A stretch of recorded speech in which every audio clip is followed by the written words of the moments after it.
A little late today, but there was a reason for that. One of my good friends stopped by today. He's coming up next.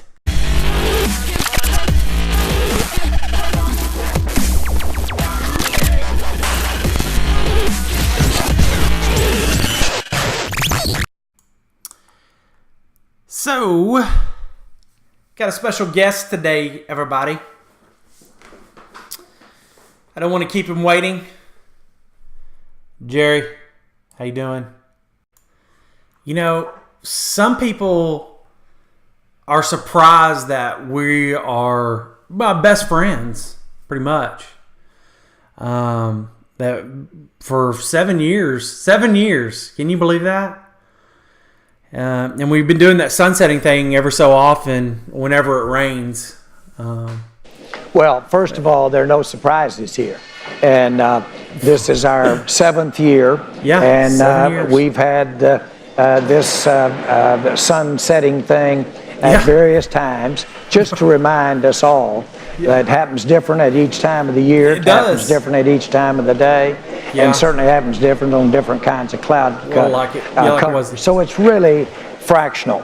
Anything that we do usually has an offsetting negative to it. So it's just a question of, do you take the gain and with the bad? In this particular case, up until now, we haven't seen anything that was worth that kind of attention.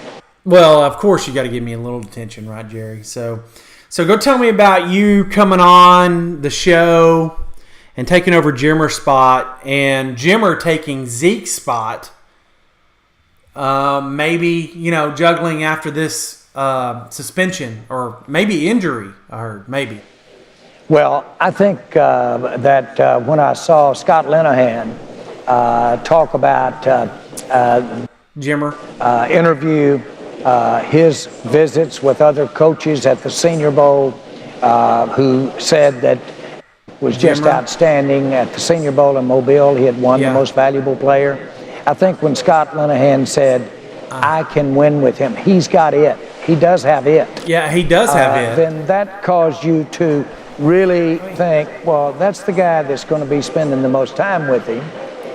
He's as sold on him as anybody I've ever sing. I know. We are talking about a 4th-round pick here. Jimmer was 4th round? What's wrong with this?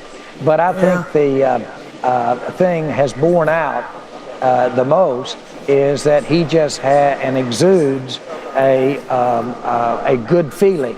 He does. He exudes energy. He exudes positiveness, and he's got a huge work ethic. He'll outwork you. He will. He will outwork me, and trust me on that. I mean, he's behind the scenes, and you know him more, better than I do. He will outwork you no matter what. So I was going to ask you, do you guys have any Trickshot Tuesdays in the Cowboys organization by chance? You know what I'm talking about? Trickshot Tuesdays. Do you guys have that? Well, first of all, I don't have one of those that I don't have more positives than negatives. Well, it's Trickshot Tuesday. When you're in the fray, when you're in the middle of your occupation, your business, you have a decision maker on both ends, whether it be a player or whether it be someone in my role as general manager and owner, then you're going to have angst. But I'll give you an example. I was negotiating with Michael Irvin. I remember you talking about this. Michael had come in about his contract, and he was pretty solid where he was. And he gave me the number and looked up at me, and not his agents. And I looked over at him, and I said, Michael, there's an old West Texas town. El Paso. El Paso. Yes, I remember that. El Paso. I can't go there. El Paso. Starts laughing. He says, give me the damn piece of paper. He signs it, and there we go. But you work through that. Oh, that's great. Oh, man. I remember you telling me about that. El Paso. Well, on a light subject, I'm going to bring it up. Are you guys going to kneel on the kickoffs in respect to Kaepernick, or is it this just going to be, strictly safety for the NFL and just for the benefit of prolonging players, from injury, just take the kickoff, out of the game completely. So kind of, what's your stance on it, Jerry? Well, I think that I'm for keeping the element of contact in the game, unequivocally. Yeah. On the other hand, let's make that as safe as we can. Sure. There's no question that the farther apart you get, the more time you have to run at each other, the more the collision. But how you make that collision, how you position yourself in that collision is huge. Right. It can work. We've been having kickoffs years and years and years when you didn't have the concussion issues that you have today. So there are other issues. There's face masks. There's many other things to consider. So the kickoff is a great traditional part of the game. Is it the game itself? Of course not. No. It's not the game. If it can be safer and prevent injuries, then we have to look at it. No, I totally agree with you on that. Do you think Jimmer, going back to Jimmer, do you think that, because he's like this with me sometimes, is that do you think he's too arrogant for the team this late in the season? I mean, because he's pretty arrogant.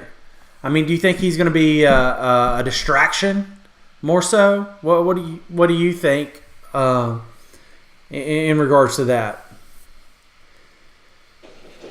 Well, first of all, you're so logical. I appreciate you outlined the question. You really are. The only thing is that I think is one of the most compassionate. He's one of the most understanding with his teammates and the foibles and frailties of a teammate. But he hasn't been there very long. He is not that way. There are players that could be that way, but he's not that way. Maybe he's not like that on the field. Or the locker room. You know what I mean? Was the first one that on a personal basis grabbed me by both my shoulders and said, we can win with him. We believe in him. We're going with him all the way. And so you have to understand he has some foibles, unlike the rest of us that are perfect. But he does not have that foible of not understanding his role as a team player. I have no idea. You always bring up these words I've never heard of, and usually I make them up. But foible is the first one I've ever heard, Jerry. So, do you think that this is still a risk doing this now, having Jimmer again on the team? In the locker room, now at practice, the media is going to be a firestorm, just going after this. And, hey, who knows, Hacking Sports, music might get a little play out of this too. Who knows? But do you think obviously Jimmer hasn't played, and he's a basketball player more than less. I mean, he can shoot threes from the other end zone. But again, do you think that there's a high risk? And I know you're a risk taker, but do you think this is just more of a risk than anything else? I mean, you know what I'm talking about? Yes. As a matter of fact, when I bought the Cowboys, if you and I had been having this talk off air and I was trying to hold a glass, I would have needed both hands. That was the time you shook me like that. You remember that? Okay. You know what was drawn up, and I was scared to death. I do run scared, and I do know what it's like to not be able to pay. I've been there. Yeah. And so, no, I don't want to get there, but the NFL sports has crazily inspired my activities, and it makes me rationalize what normally would be risk. I did it when I bought the Cowboys. I did it when I built this stadium, and I have done it with the Star. And when you're running like that, they just seem to bounce off your thighs. And so I think a lot of it, Sam Walton told me one time, he would get up and to sell the goods in Walmart, he would have pep rallies and have all of his employees there. And any customers that wanted to come could come. And so passion, will, believing in it, that works. Intangible things as well. I need to have you on Motivational Monday, Jerry. Anyway, good luck. And have a good season with Jimmer. I know you will. I do too. I know you will. Have a good one. We'll see you, Jerry. Jerry Jones, everybody. Picking up Jimmer. It's going to be one heck of a season with Jimmer. All right. Jerry, you still on? Hey, we'll see you, buddy. All right, guys. Have a good Throwback Thursday. Talk to you later.